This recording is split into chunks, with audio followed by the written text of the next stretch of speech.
Under the blazing sun, you walk quickly, trying to catch your own shadow, but it always slips away. That shadow is happiness, always shimmering, always fleeting, always eluding your grasp just when you think you've caught it. In today's world, we're bombarded with messages promising joy through quick fixes. Buy the latest gadget, go on that dream vacation, achieve that big goal, and you'll be complete. But what happens when the thrill fades? When the new car feels ordinary, the promotion doesn't satisfy, or the likes on your post dry up? You're left empty, restless, chasing the next fleeting spark.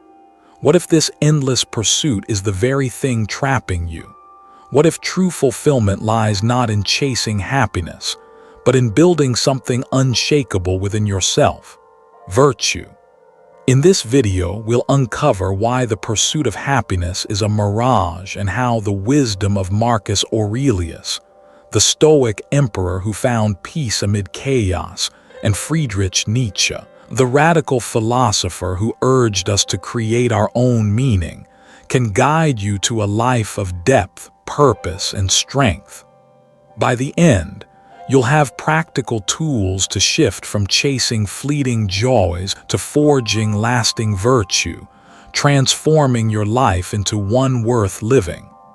This isn't just a video, it's a call to become the architect of your soul. Let's begin. The pursuit of happiness is woven into the fabric of modern life. From self-help books to social media influencers, we're told that happiness is the ultimate goal, the finish line, the key to a good life. Gurus promise it in 5 easy steps, celebrities flaunt it through curated Instagram grids, and advertisements sell it with shiny products. But here's the brutal truth. This chase often leaves you more lost than found. Happiness is a feeling, not a destination. Like a breeze, it comes and goes, impossible to hold. You feel it after a great day, a raise, a compliment, a perfect sunset. But then life throws a curveball, a stressful deadline, a fight with a friend, or just a quiet moment when you realize something's missing. The high fades and you're back to square one, chasing the next hit of joy. This cycle is relentless in today's society. Social media bombards us with images of perfection, influencers with flawless lives, entrepreneurs with million-dollar startups, travelers living the dream. Platforms like Instagram and TikTok amplify comparison, making you feel like your life doesn't measure up. You scroll through posts of exotic vacations or picture-perfect families and think, why don't I have that? The pressure to keep up is crushing. Hustle culture glorifies endless work. The gig economy demands constant availability, and consumerism pushes you to buy more, do more, be more. Yet, despite all this, rates of anxiety and depression are soaring. Studies show that in developed nations, mental health struggles have risen sharply in the digital age, with young adults reporting unprecedented levels of dissatisfaction. The pursuit of happiness isn't delivering, it's draining us, leaving us hollow in a world overflowing with abundance. Why does this happen? Because happiness depends on externals, things outside your control like wealth, status, or others' approval. When you tie your worth to these, you're at the mercy of life's unpredictability. A job loss, a breakup, or even a rainy day can shatter your mood. The harder you chase, the more you're trapped in a cycle of desire and disappointment, always seeking, never satisfied. It's like running on a treadmill. You expend energy, but you're not going anywhere. Marcus Aurelius and Friedrich Nietzsche, 2 of history's greatest thinkers, saw through this trap. Marcus Aurelius, the Roman emperor from 161 to 180 AD, ruled during a time of chaos, wars, plagues, betrayals. yet found peace not in pleasure but in virtue. In his meditations, he wrote, "You have power over your mind, not outside events. Realize this and you will find strength." For Aurelius, happiness is a byproduct of living virtuously, cultivating wisdom, justice, courage, and temperance. Nietzsche, writing in the 19th century, took it further, rejecting happiness as a shallow goal. In Thus Spoke Zarathustra, he declared, "I do not wish to be happy, I wish to create." For Nietzsche, life's purpose is to build your own values, embrace struggle, and become who you truly are. Together, they offer a radical shift. Stop chasing happiness, start building virtue. Let's dive into Marcus Aurelius.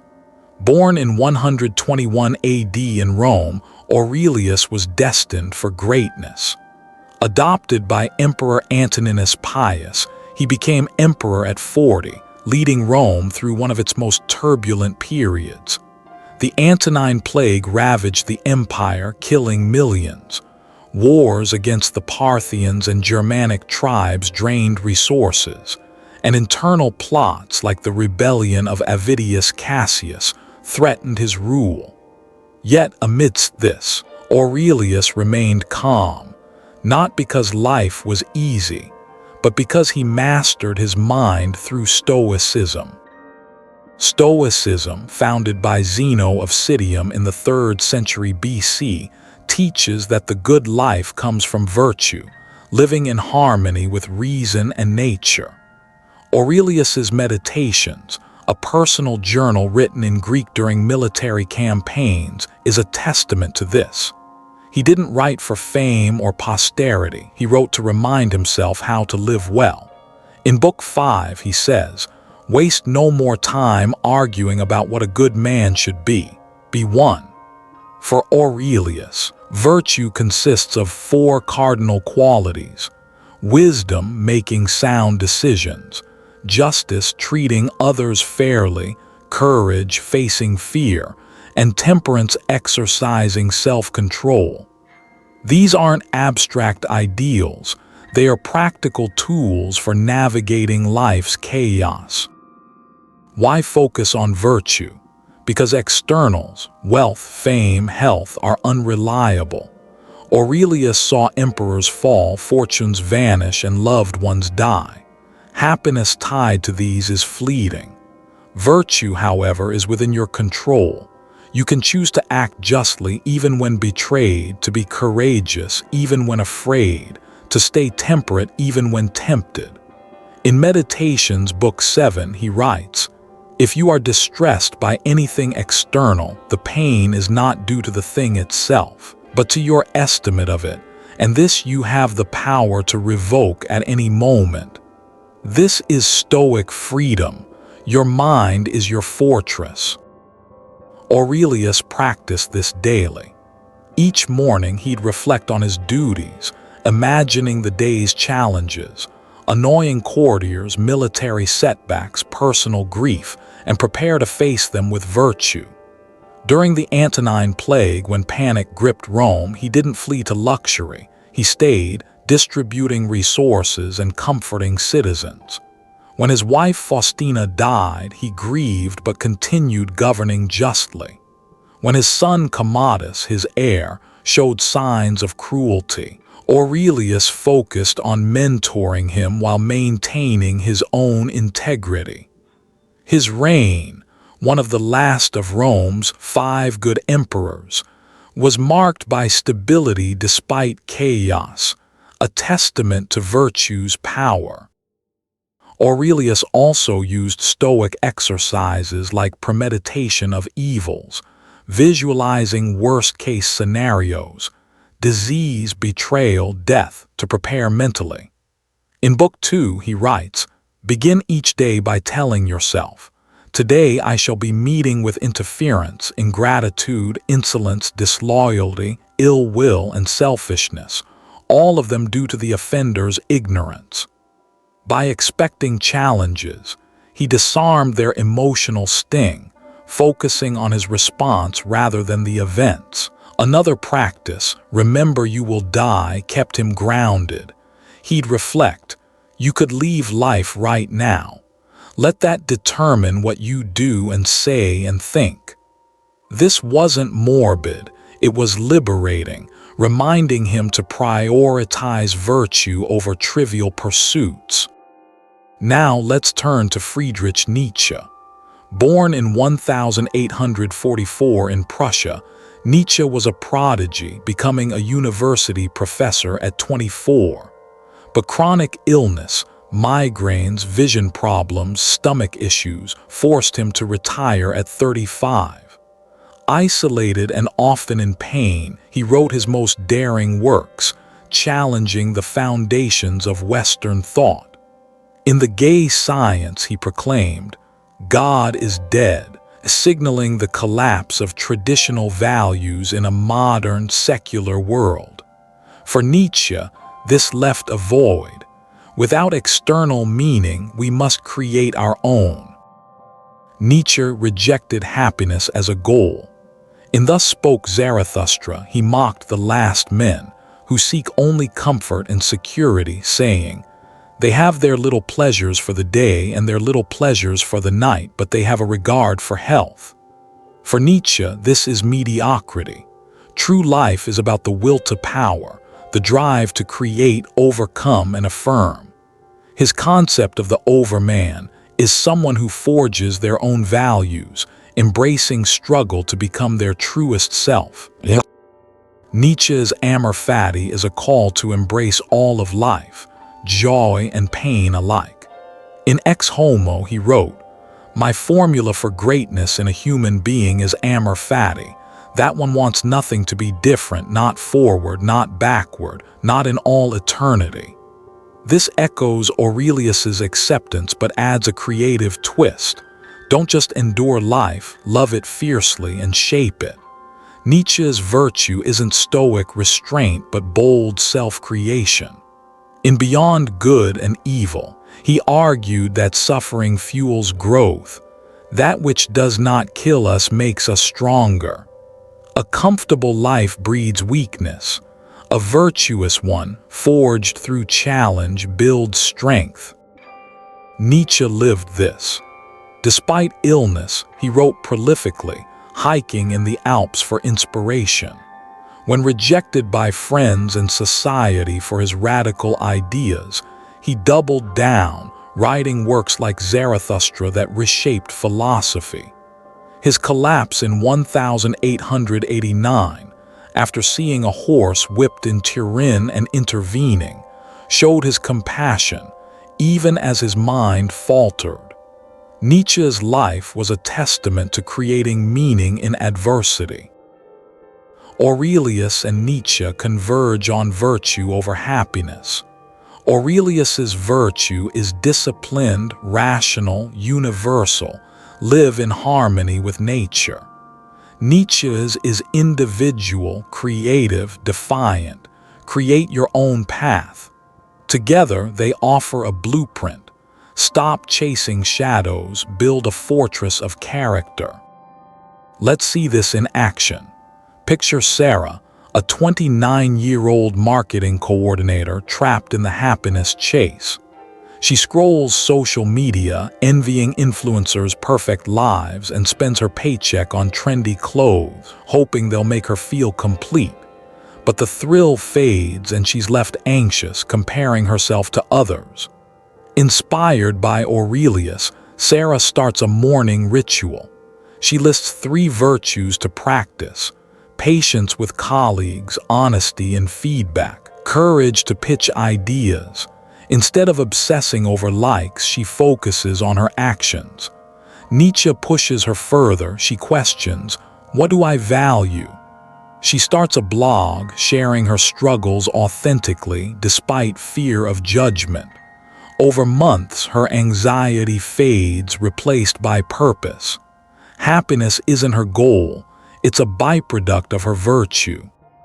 Now consider James, a 22-year-old student overwhelmed by academic pressure.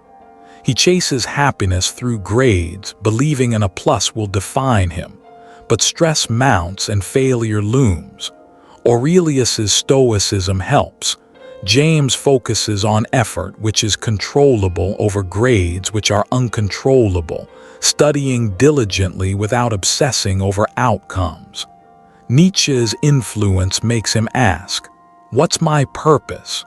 He joins a philosophy club, creating a space to explore ideas. His stress eases and he finds joy in growth, not just scores. Then there's Maria, a 45-year-old freelancer in the gig economy. She chases happiness through client approvals, working late to please everyone but feels unfulfilled. Aurelius teaches her to prioritize justice, setting fair boundaries with clients, and temperance, taking breaks to recharge. Nietzsche inspires her to define her values. She launches a passion project, a podcast on creativity, despite risks. Her life shifts from frantic to fulfilling. Finally, meet Tom, a 60-year-old retiree feeling aimless after leaving his career. Society tells him happiness lies in leisure, golf, travel, but he feels hollow. Aurelius's Memento Mori reminds him life is short. He volunteers, acting with wisdom and kindness. Nietzsche's Eternal Recurrence challenges him. Would he live this life again? He starts mentoring young professionals, creating meaning. Virtue fills the void happiness couldn't. How do you apply this? Here are 6 practical steps, blending Aurelius's discipline and Nietzsche's creativity to build virtue over chasing happiness. Step 1. Start with morning reflection. Each morning, take 5 minutes to journal. List 3 virtues to practice today, something like courage in a tough conversation, justice in a decision, temperance in avoiding distractions. Ask, how can I embody these today? If you're stressed about a work meeting, focus on preparing rather than worrying about outcomes. This sets a virtuous tone for your day. Step 2. Practice negative visualization. Spend 2 to 3 minutes imagining challenges like a critical boss, a missed deadline, a personal setback. Visualize responding with virtue, staying calm, acting fairly. Aurelius wrote, "There is nothing bad in undergoing change or good in emerging from it." This disarms fear, preparing you to act virtuously no matter what. Step 3. Question your values.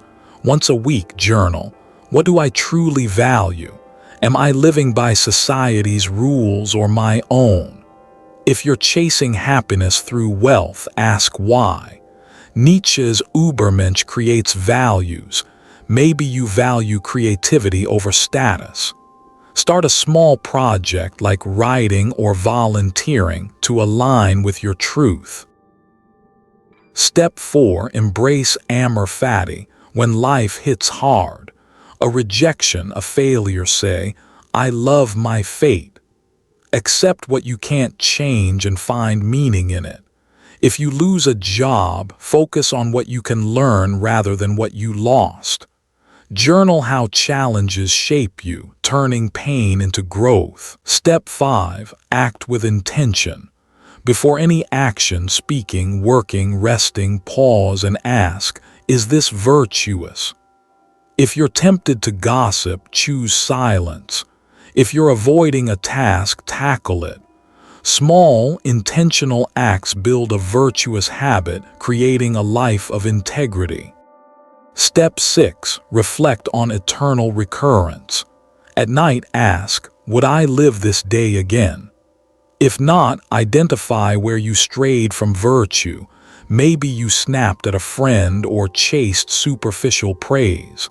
Adjust tomorrow's actions. This aligns your life with meaning, not fleeting joy. Pause and reflect. What's one area where you're chasing happiness, likes, money, approval? How would it feel to focus on virtue instead?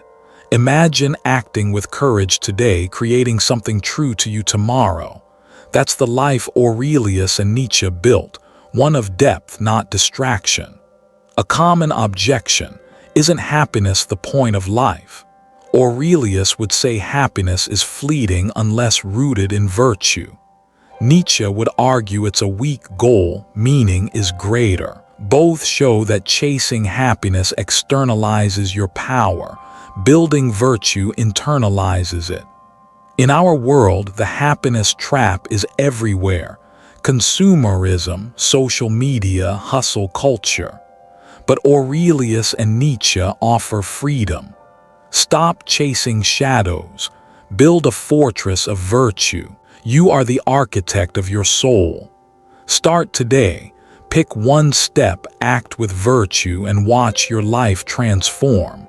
Comment below, "I choose virtue over happiness." Subscribe and hit the bell for more philosophy that changes lives. This isn't just a video, it's your first step to a meaningful existence.